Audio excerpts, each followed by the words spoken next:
Madame, Monsieur, bonsoir. Merci de nous prêter attention à la une de l'actualité. Le président de la République a été honoré ce mercredi par les membres du Conseil de la Nation pour ses efforts consentis en faveur du développement du pays et l'amélioration des conditions de vie des Algériens à l'occasion du 20e anniversaire de la création du Conseil de la Nation, célébré ce mercredi. Une motion de reconnaissance a été exprimée par le Conseil de la Nation pour le président de la République, Abdelaziz Bouteflika. Les membres du Conseil appellent le chef de l'État à poursuivre la concrétisation de son programme de développement. On en parle également dans ce journal. Et puis le Premier ministre Ahmedou Yahya se déplacera demain jeudi en Tunisie pour co-présider avec son homologue tunisien Youssef Chahed les cérémonies commémoratives du 60e anniversaire du bombardement colonial de la localité de Sarriet Sidi Youssef, un certain 8 février 1958, symbole de la solidarité algéro-tunisienne.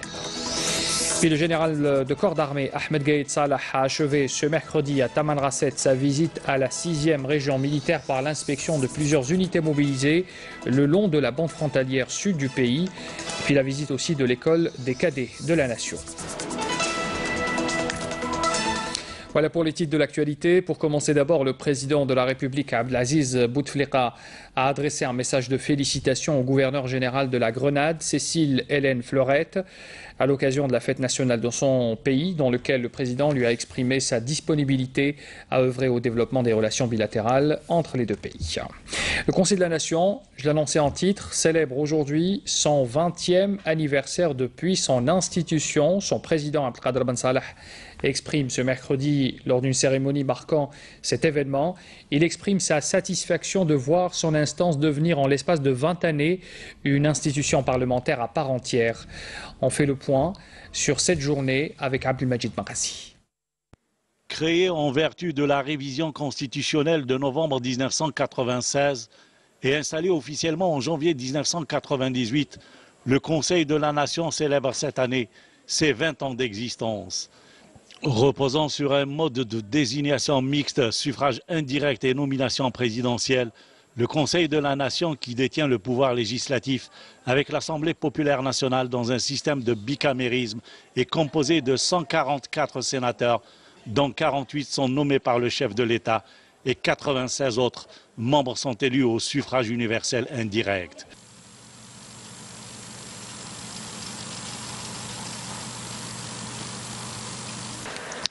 Il y a une très bonne représentativité au sein du Conseil. La deuxième chambre, soit le Conseil de la Nation, représente les collectivités locales et l'Assemblée populaire nationale représente le peuple souverain. Pour l'élection au Sénat, il existe 48 circonscriptions correspondant au nombre de wilayas du pays. Chaque wilaya est représenté par 2 sénateurs, soit 2 sièges. L'élection se fait au scrutin majoritaire à 2 tours parmi un collège électoral composé d'élus des API et des APC. La durée du mandat est de 6 ans. La Chambre est renouvelable par moitié tous les 3 ans. Le président du Conseil de la Nation est élu parmi les membres du Sénat pour un mandat de 3 ans renouvelable. La Constitution a fixé les prérogatives du Conseil de la Nation en ce qui concerne l'organisation territoriale et l'aménagement et le découpage territorial, ce qui constitue notre force dans la proposition de loi et de leur amendement. L'anniversaire de la création du Conseil de la Nation coïncide avec la 2e année de la révision constitutionnelle initiée par son Excellence le Président de la République, Abdelaziz Bouteflika.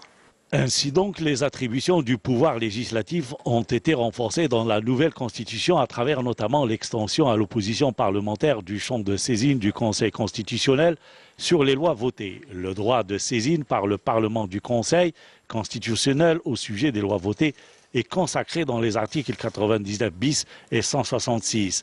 L'article 99 de la loi fondamentale du pays énonce en effet que l'opposition parlementaire jouit de droits lui permettant une participation effective aux travaux parlementaires. Précisons que chaque chambre du Parlement consacre une séance mensuelle pour débattre d'un ordre du jour présenté par un ou des groupes parlementaires de l'opposition. Puis lors de cette cérémonie à laquelle ont pris part, il faut le rappeler, le Premier ministre Ahmedou Yahya ainsi que les membres du gouvernement, Abdelkader Ben Salah, le président du Conseil de la Nation, a souligné que le Conseil a examiné et a adopté une série de textes de loi qui régissent aujourd'hui le pays, notamment ceux afférents aux réformes politiques, économiques et sociales initiées par le président de la République. Nous tenons également, ajoute Ben Salah, à affirmer au président de la République Abdelaziz Bouteflika que nous continuerons à soutenir son programme et appuyer la politique de réforme qu'il avait initiée. Écoutez sa déclaration. كل تلك المسيرة عمل مجلس الأمة بنشاط وحيوية فكيف أسلوب عمله مع الإصلاحات السياسية. Au cours de cette phase, le Conseil de la Nation s'est employé activement à adapter son mode de fonctionnement aux réformes politiques successives réalisées en Algérie sous la direction éclairée de son Excellence le Président de la République, Abdelaziz Bouteflika, à la lumière des révisions constitutionnelles successives et des lois ordinaires et organiques qu'il a initiées. Je tiens à affirmer que le rôle joué par le Conseil de la Nation, dont le travail accompli a été rendu possible grâce au soutien constant et ferme du président de la République. Et c'est grâce aussi à la détermination et à la cohésion des institutions de l'État et l'engagement des hommes et des femmes de tous les courants politiques et des différents courants de pensée qui ont activé au sein du Conseil que nous sommes arrivés à accomplir notre mission. À tous, j'exprime ici mes remerciements ainsi que toute ma gratitude et reconnaissance.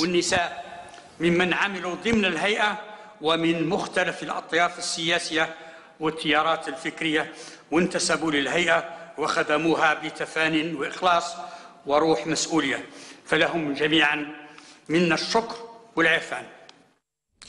Et à l'occasion de cette cérémonie parlementaire au Sénat, les membres du Conseil de la Nation ont exprimé une motion de reconnaissance au président de la République Abdelaziz Bouteflika pour ce qu'il a donné à l'Algérie et ses efforts consentis pour réaliser un développement global et une amélioration des conditions de vie des Algériens, en plus des acquis enregistrés dans divers domaines. La motion appelle le président également à poursuivre la concrétisation des réformes et la préservation des acquis sociaux.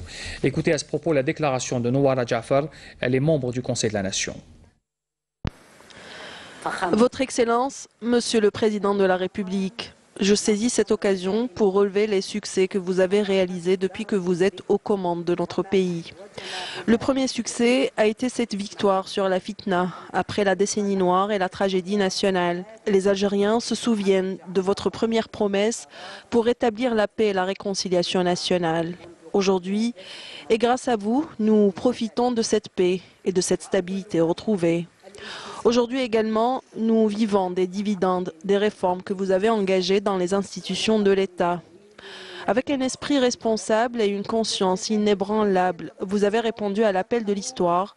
Vous avez consacré nos valeurs nationales pour renforcer notre identité nationale avec cette constitutionnalisation, ce qui a permis de mettre notre identité nationale à l'abri des manipulations politiques.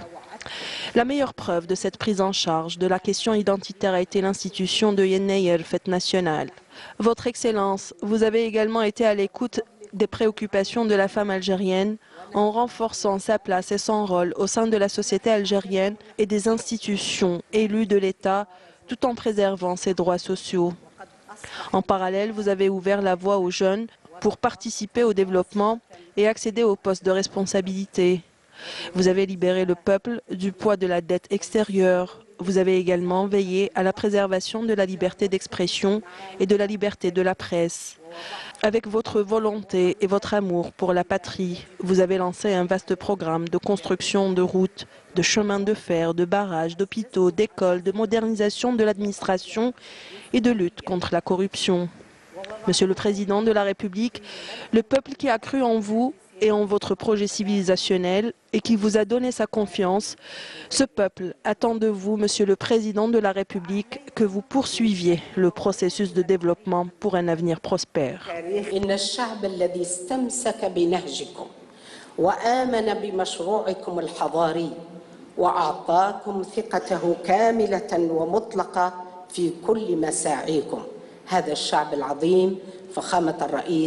جدير بأن تستمروا في إسعاده وأن تواصلوا مسيرة البناء من أجل غده ومستقبله.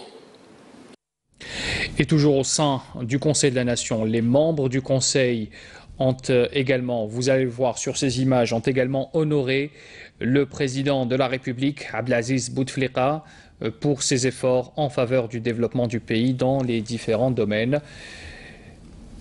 Le président donc a été honoré par les membres du Conseil de la Nation également, aujourd'hui en marge de cette cérémonie marquant les 20 années du Conseil de la Nation.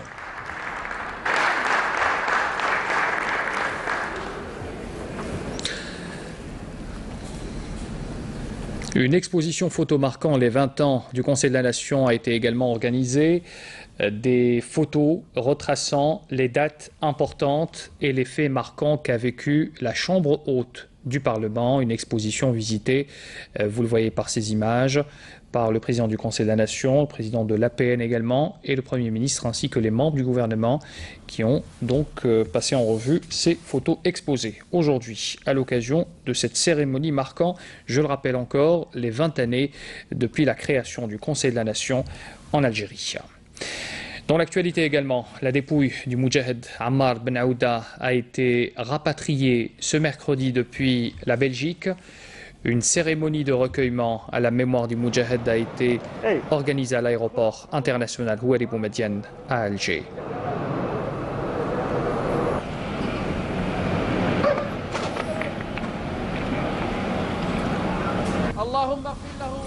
Sachez que la dépouille du défunt Moudjahed sera également acheminée vers Annaba où l'enterrement aura lieu demain, jeudi, dans sa ville natale.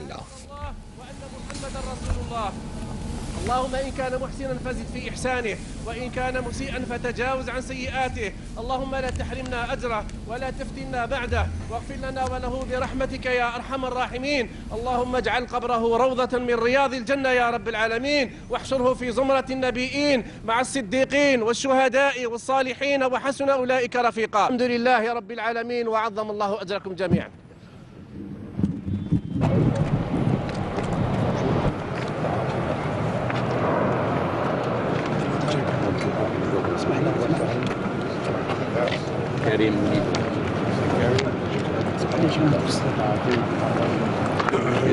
Une cérémonie à laquelle étaient présents des personnalités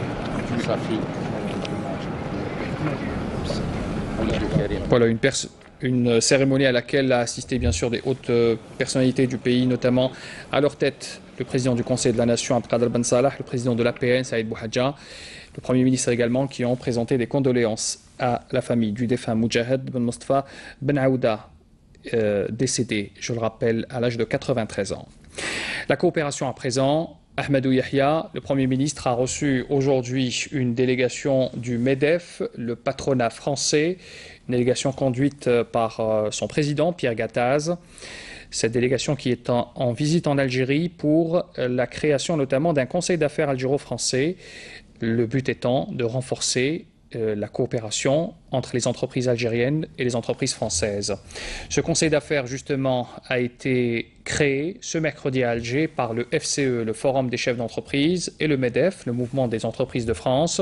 Ce protocole d'accord portant création de ce conseil d'affaires a été signé par Ali Haddad, président du FCE, et Pierre Gattaz, président du MEDEF, en marge du Forum d'affaires de 2 jours tenu ce mercredi à Alger, avec la participation d'une 50aine d'entreprises françaises. Le ministre de l'Industrie et des Mines, Youssef Yousfi, a pris part également à la cérémonie de signature, mais aussi aux travaux de ce forum. La coopération algéro-française sur le terrain, on en parle également. Elle a été matérialisée notamment dans le domaine des câbles électriques pour véhicules. 2 entreprises travaillent ensemble dans ce cadre. Licitel, c'est la société industrielle algérienne de télécommunications, et la société Renault qui travaille donc conjointement dans le segment de la sous-traitance automobile. Naïma Chekchek. Le partenariat entre la société industrielle algérienne des télécommunications à Tlemcen Citel et la société Renault pour le montage de véhicules était lancé pour que la société algérienne fournisse la française en câbles pour moteurs véhicules. Un partenariat qui a permis à Citel d'effectuer un bond considérable au sein du marché de l'investissement. في 2015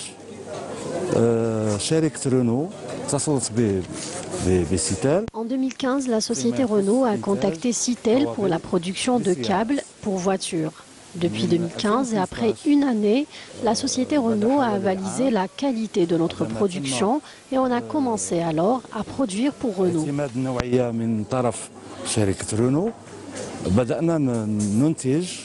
Cette option de Renault pour Citel est un gage de confiance en la production nationale. Une confiance qui a permis à la société algérienne d'employer 470 travailleurs spécialisés et d'approvisionner en câbles 70 000 véhicules par an, avec une capacité de production de 4 000 câbles par jour. C'est une chose nouvelle pour nous et pour l'Algérie. C'est la première usine qui produit des câbles dédiés aux voitures selon des normes internationales et des techniques très élevées. À présent, nous avons acquis une expérience dans le domaine en formant des travailleurs. La société Citel aspire à augmenter davantage sa production et créer encore 250 nouveaux postes d'emploi à l'horizon 2019 avec notamment la production d'ordinateurs de bord.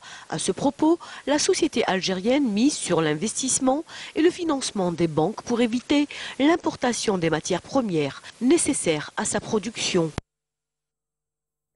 L'autre événement que connaîtra donc l'Algérie et la Tunisie également, c'est la célébration du 60e anniversaire du bombardement colonial de la localité de Saqiet Sidi Youssef. C'était un certain 8 février 1958.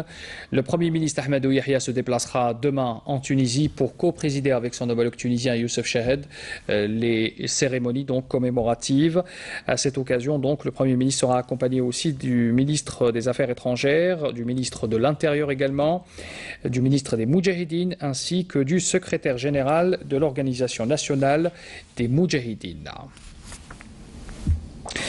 Les événements de Saqiet Sidi Youssef, justement, on en parle ce soir avec une évocation historique. Un certain 8 février 1958, les événements de Saqiet Sidi Youssef avaient mis en échec les tentatives coloniales de briser la solidarité qu'avaient vécu à l'époque et que vivent d'ailleurs aujourd'hui toujours les Algériens et les Tunisiens. Ce jour-là, le village tunisien de Saqiet Sidi Youssef avait été sauvagement agressé par un bombardement massif qui a duré près d'une heure, faisant des nombreuses victimes. On parle de cet événement tragique ce soir dans une évocation signée Emel Siridi. Il y a 60 ans, l'aviation française bombardait le village frontalier tunisien de Saqiet Sidi Youssef. Le bilan est lourd, plus de 70 morts et 300 blessés.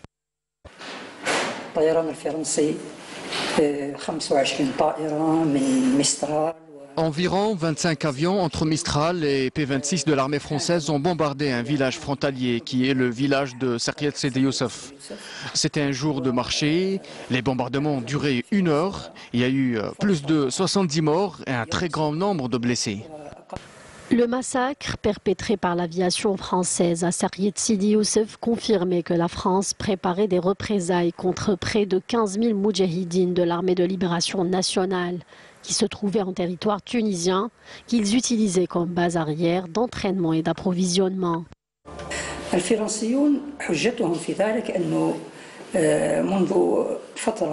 L'armée française voulait en quelque sorte se venger car le 11 janvier de la même année, les moudjahidines ont attaqué dans les territoires tunisiens où ils ont abattu environ 16 militaires français et 4 prisonniers. Donc le but des Français était d'exercer une pression sur le gouvernement tunisien. Une tragédie qui avait au contraire consolidé les liens entre Algériens et Tunisiens et mis en échec les tentatives coloniales de briser la solidarité entre les deux peuples et d'isoler les révolutionnaires de l'ALN. Après environ 2 mois, la conférence de Tanger a été organisée plus exactement le 27 avril 1958. Une conférence maghrébine qui a réuni des représentants des 3 partis néo-destour pour la Tunisie.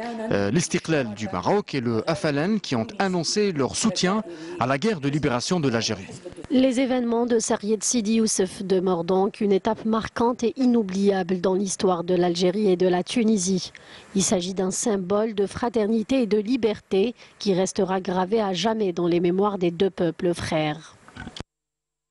Et bien sûr, on aura l'occasion de revenir sur cet événement que vivent donc les Algériens et les Tunisiens, les événements de Sariyet Sidi Youssef pour les festivités officielles et commémoratives, bien sûr, en présence du Premier ministre en Tunisie et en compagnie de son homologue tunisien. Le général de corps d'armée Ahmed Gaïd Salah, vice-ministre de la Défense nationale, chef d'état-major de l'armée nationale populaire, a achevé ce mercredi à Tamanrasset sa visite à la 6e région militaire par l'inspection de plusieurs unités mobilisées le long de la bande frontalière sud du pays, et puis la visite aussi de l'école des cadets de la nation, Amel Messaïd. Après avoir observé un moment de recueillement sur l'âme du défunt Moudjahid Hibaoui Louafi, le général de corps d'armée a présidé une cérémonie d'inauguration de la deuxième piste d'atterrissage et de décollage dont la réalisation vise à rehausser les capacités opérationnelles de cette grande base aérienne de Tamanrasset. Le général de corps d'armée a visité ensuite l'école des cadets de la nation où il a suivi à l'entame un exposé présenté par le commandant de l'école pour procéder à l'inspection de ces différentes infrastructures administratives et pédagogiques. À l'issue, le général de corps d'armée a tenu une rencontre avec les cadres, les professeurs et les cadets de l'école, avec qui il s'est longuement entretenu à propos de différents sujets, notamment l'aspect pédagogique, avant de donner une allocution d'orientation dans laquelle il a rappelé la décision historique de son Excellence, le président de la République, chef suprême des forces armées, ministre de la Défense nationale, par laquelle les 10 écoles des cadets de la nation ont été créées.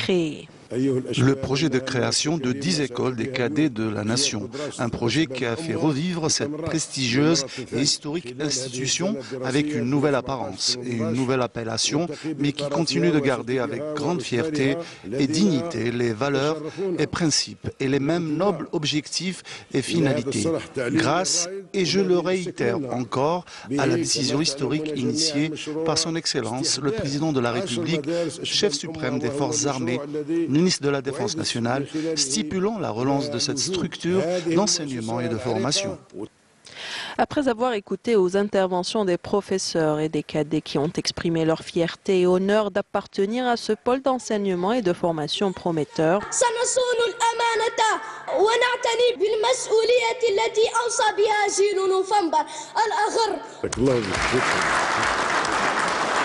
le général de corps d'armée a suivi un exposé donné par le commandant de la région sur la situation sécuritaire prévalente dans le territoire de compétence, ainsi que d'autres présentations de la part des commandants des secteurs opérationnels et des responsables des différents services de sécurité, pour prononcer ensuite une allocution d'orientation dans laquelle il a réitéré le rôle efficace des unités déployées le long de la bande frontière dans la sécurisation du pays et sa protection.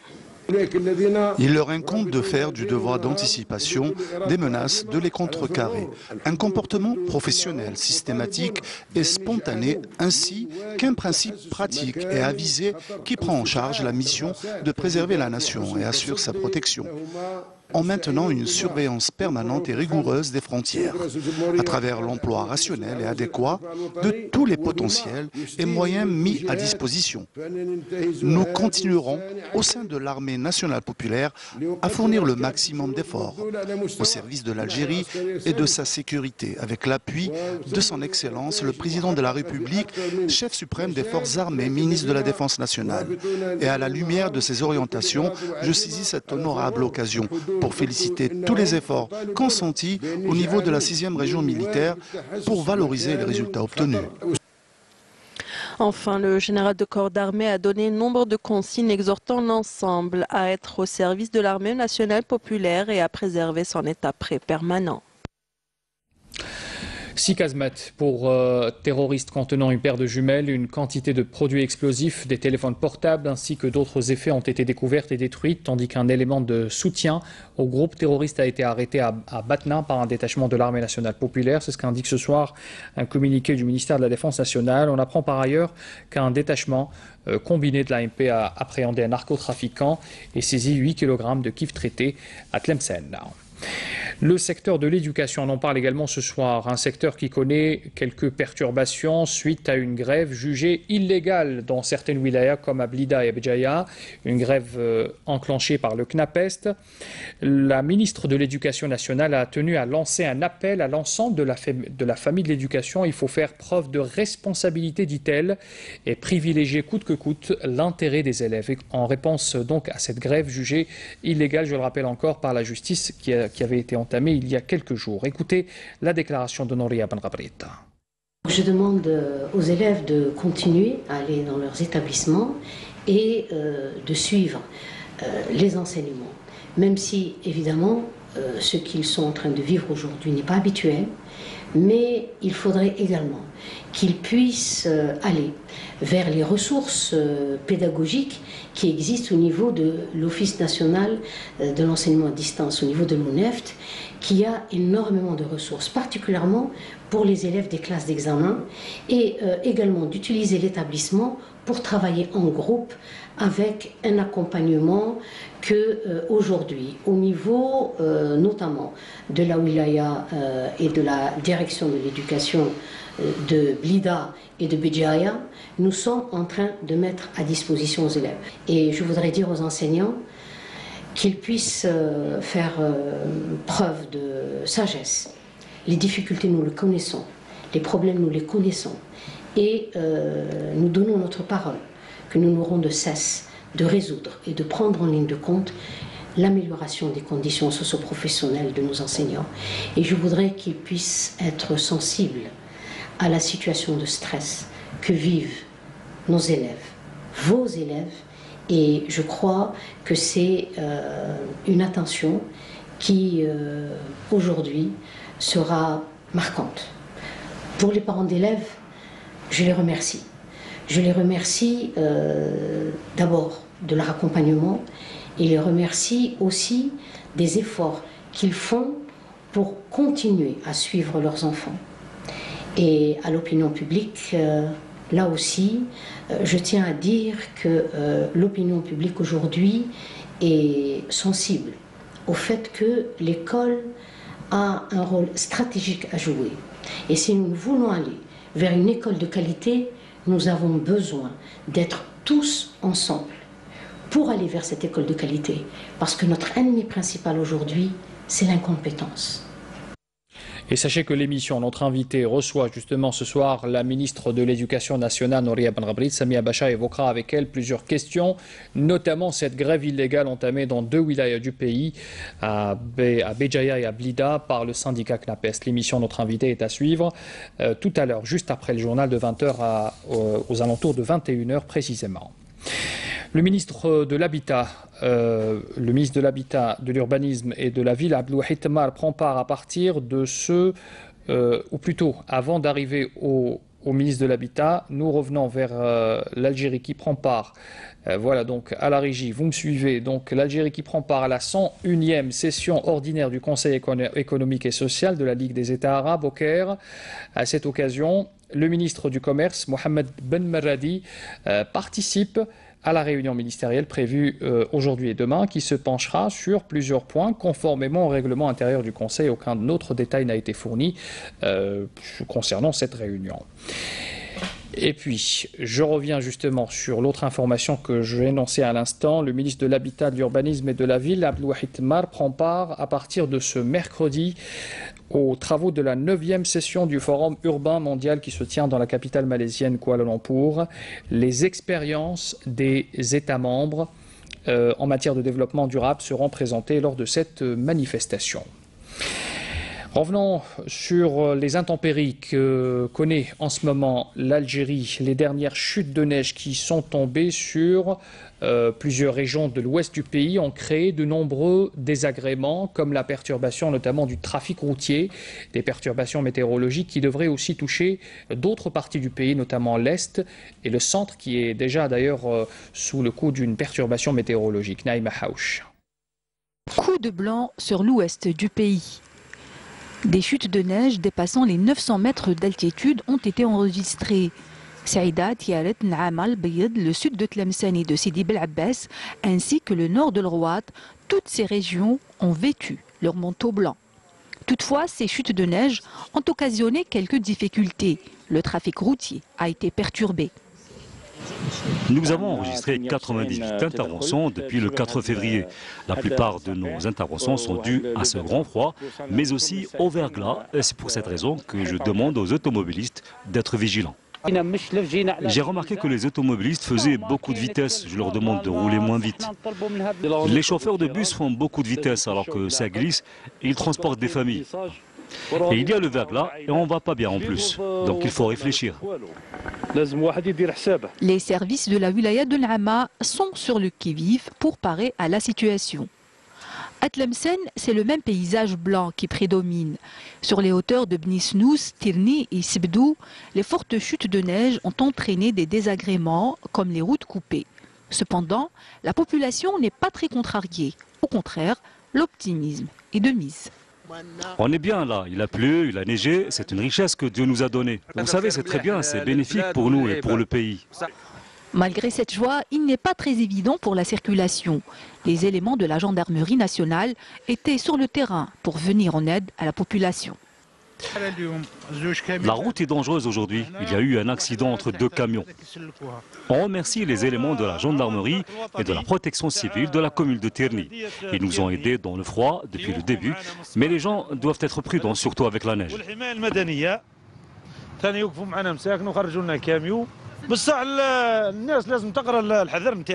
La neige a touché et touchera progressivement certaines wilayas du centre et de l'est du pays, comme Djelfam, Silat, Issemsil, Taïn de Flam, Diab, Ouira ou Tizi Ouzou. La poudreuse devra durer encore quelques jours. Fin de ce journal, merci de l'avoir suivi. Très bonne soirée à tous et bon week-end. Je vous retrouve dimanche prochain. Au revoir.